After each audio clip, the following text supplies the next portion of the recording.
자본하고 결탁된. 이 모피하고 자본의 결탁 결과가 가계의 붕괴를 가져온 겁니다. 왜? 공직자가 가계보다도 금융자본의 이익을 대변하고 재벌자본의 이익을 대변하니까요. 불평등이 폭발하는 이유입니다. 예? 경제 공직자가 국민을 대변하는 게 아니라 자본을 대변하니까, 금융자본하고 재벌자본을 대변하니 가계가 멀쩡할 리가 있습니까? 가면 갈수록 불평등해지죠? 자발적 금융화의 결과로 여러분들 지난 25년이 언제예요? 95년이 언제입니까? 이게 이제 자발적 금융화가 본격적으로 시작될 때예요. 금융시장 개방. 우리나라 OECD 가입한다면서요. 예? 김영삼이. 그 동안의 가계 채무가 거의 58%포인트가 증가했어요. 40한 6%에 있던 게 104%가 증가했잖아요. 그 전에 25년은 한 35%포인트 안 증가했었어요. 김영삼 정부가 자발적 금융화를 하면서 금융자본이 지배를 하면서 가계 채무가 폭발적으로 증가합니다. 이건 당연한 거예요. 왜 그렇습니까? 금융자본을 개방하면은 금융의 성장이라는 건 뭘 의미합니까? 금융은요, 일반 산업하고 다른 게 금융의 대부분 자산은 부채입니다. 우리가 은행이 돈놀이를 하잖아요. 은행이 돈놀이하는 그 돈은 어디서 오는 겁니까? 예? 가계 예금을 받아서 하는 거잖아요. 그거 부채잖아요. 은행들한테는요. 돌려줘야 될 돈이니까요. 예? 그래서 은행이 성장한다는 것은 은행의 자산 규모가 커진다는 얘기잖아요. 은행의 자산의 대부분은 부채입니다. 그 다음에 은행이 그러니까 성장한다는 얘기는 뭐예요? 대출을 많이 한다는 얘기잖아요. 그 사회에 채무가 증가하는 겁니다. 빚이 증가하는 거예요. 빚이. 우리나라는 가계 채무가, 가계들이 그러니까 빚을 내가지고, 빚내서 이렇게 살아왔던 거죠. 이게 바로 금융화가 진행되면서 이렇게 일어나는 일입니다. 그래서 문재인 정부 기간 동안에 43개국, 국제결제원이 조사하는 43개국 중에서 가계채무 증가폭이 가장 월등하게 1등이에요. 월등하게 1등. 예? 금융위기를 경험한 국가들은 모두 가계채무를 관리를 했어요. 왜? 가계채무 때문에 결국은 금융위기가 터진 걸 알고서는 그다음부터는 관리를 했습니다. 근데 문재인 정부에서 한번 봐보세요, 수치를요. 변동폭에 보게 되면 16.5%포인트. 다른 나라들하고 보면 월등하게 높잖아요. 대부분 나라들하고요. 예? 대한민국이 왜 이렇게 가계채무가 폭발적으로 증가하냐 이거예요. 가계채무가 증가한다는 얘기는 은행이 그만큼 돈놀이를 많이 했다는 얘기인 겁니다. 가계가 어디서 그 돈을 빚을 졌겠어요. 은행들이잖아요. 은행들 금융회사들한테요. 금융회사는 그걸 돈놀이를 많이 했으니까 성장을 한 거잖아요. 그래서 코로나 팬데믹 상황 속에서도 은행은 돈을 지금 신나게 벌고 있는 거예요. 이거 한번 봐보세요. 가계채무 증가폭하고 국가채무 증가폭하고 비율을 보게 되면은 우리나라는 가계채무에 대비 0.4배뿐이 국가채무가 안 증가했어요. 근데 주요 국가들은 미국이 6.3배, 예? 저기 싱가포르 같은 경우도 6.8배, 뭐 이렇게 증가했는데 우리는 주로 가계한테 금융들이 돈놀이를 가계한테 하면서 가계의 빚을 폭발적으로 증가시킨 거예요. 예? 빚을. 이게 금융자본의 돈놀이 하도록 모피아가 지원을 해준 거예요. 왜 가계가 이렇게 채무가 증가했습니까? 국가가 돈을 안 쓰니까. 계속해서 홍남기가 얘기하는 게 뭐예요? 국가 재정이 곳간이 비어가고 있다 이런 얘기잖아요. 돈 안 풀겠다 이거잖아요. 그러면 가계가 지금 그럼 어떻게 됩니까? 빚을 내서 저기 할 수밖에 없죠. 예? 우리나라 지금 있잖아요. 부동산 가격은 선을 넘었습니다. 선을 넘었어요. 국민들의 그러니까 총처분 가능 소득에서 가계의 부동산 자산이 지금 우리가 7배가 넘습니다.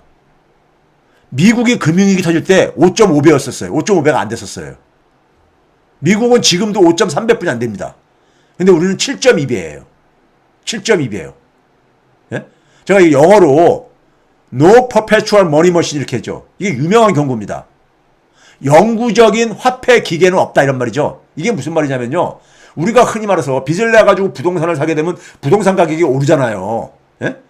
그러면 또 그 부동산 가격이 오른 거를 담보로 해서 또 대출을 더 많이 받을 수 있고 그거 가지고 또 부동산 거래가 이루어지게 되면 부동산가 또 올라가고 이게 영원히 이게 작동할 것 같냐? 부동산 가격이 만약에 우리가 예를 들어서요 10%가 올랐다고 해봅시다. 평균적으로 전체가. 그러면은 그게 가격이 올라도 팔기 전에는 그 가격 오른 게 실현된 게 아니잖아요. 내 주머니에 들어온 게 아니잖아요. 근데 그 10% 오른 거를 다 그 가치를 실현하려면은 동시에 다 판다고 할 때 누가 받아줘야 됩니까? 누군가 사줘야 되는 거잖아요. 그 사주는 돈은 어디서 나오는 거예요? 소득에서 나오는 거잖아요. 그래서 소득 대비를 비교하는 겁니다. 소득이 뒷받침이 안 되는 부동산 가격에 사더라도 OECD 평균 소득하고 스페인의 평균 소득이 비슷했었어요. 근데 지금은 많이 벌어졌잖아요. 2008년도보다도 그러니까 한 16% 이상이나 1인당 소득이 아직도 낮은 상태예요. 잃어버린 12년이 진행되고 있어요. 그러다 보니까 스페인이 국가 채무가 급증을 했죠. 왜? 살짝 돌려서 보니까 버퍼가 없어졌다고 어느 분이. 왜 자꾸 버퍼가. 시작. 자, 그 가계 채무가요. 이제 부동산 가격이 급락하면서 가계 채무가 터지지요. 그러니까 그 가계의 빚이 부실화가 되니까 은행들이 부실화되지죠. 은행들 부실 막기 위해서 스페인이 정부 채권을 발행을 해가지고 자금 조달해서 막 은행에다 투입을 해요. 그래서 스페인이 금융위기 직전까지만 하더라도 37%도 안 됐어요. 국가 채무가요. 오른쪽 그림 보시게 되면은 굉장히 낮았었잖아요. 그러다가 100% 넘게까지 올라갑니다. 예? 이게 가계 채무 터지고 난 이후에 이게 은행들 그러니까는 이게 저기 수습하느라고 이걸 한번 경험하고 나서 이번에 팬데믹 때는 국가 채무는 25% 정도 이렇게 증가시키면서 가계 채무는 오히려 관리를 했잖아요. 왼쪽 위에 그림 보게 되면요. 별로 안 증가하잖아요. 왜 그러냐면은 가계 채무가 한번 터지게 되면은 이 후유증이 지금 잃어버린 12년이 진행되고 있다 그랬잖아요. 가계 채무가 터지고 나면요. 가계가 소비를 못 하잖아요. 경기가 완전히 죽습니다. 자, 이게 스페인의 부동산 가격이에요. 주택 가격이요. 저기 그러니까는 유로화에 가입할 때까지만 하더라도 2010년을 100으로 놨을 때 한 55.6 정도 됐었어요. 근데 이게 거의 한 120까지 올라가잖아요. 그러다 뻥 터진 거예요. 뻥 터지고 나서 66 정도까지 떨어졌다가 2013년경에요. 스페인에서는 무슨 일까지 있었냐면은 스페인의 주택에다 투자를 하면은 스페인이 영주권까지 준다고 하면서 주택시장 붕괴를 막으려고, 예? 그리고 이제 스페인에 그러니까 워낙 이제 경제성이 안 좋다 보니까 막 이렇게 해서까지 끌어올렸습니다. 근데도 여전히 어떻습니까요? 한 86 정도. 여전히 그러니까는 금융위기 직전하고는 여전히 굉장히 많이 낮은 상태죠. 예? 이게 한번 부동산이 터지면 이래요. 가계 채무가 터지면요.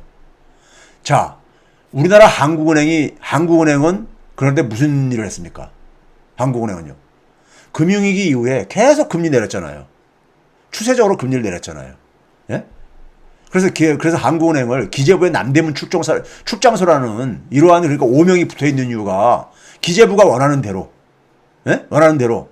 한국은행 맨날 하는 게 뭐냐면 기준금리 인하, 예? 이런 거가. 근데 금리를 인하를 하면 뭐 하냐고요. 돈이 안 도는데.